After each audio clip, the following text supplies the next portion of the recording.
ఇక వరంగల్లో కేసీఆర్ మాట్లాడుతున్నారు, లైవ్ లో చూద్దాం. ముఖ్యమంత్రి మాట్లాడిండు. ముఖ్యమంత్రి ఏమన్నాడు?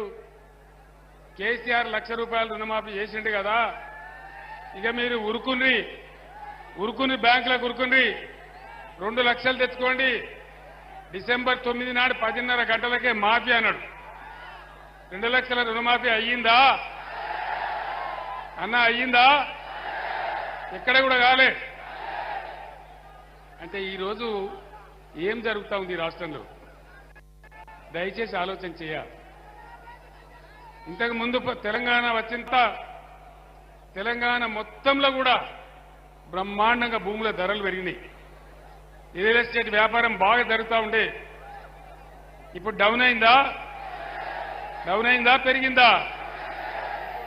ఏమైంది? బంద్ అయింది. అంత బతికేట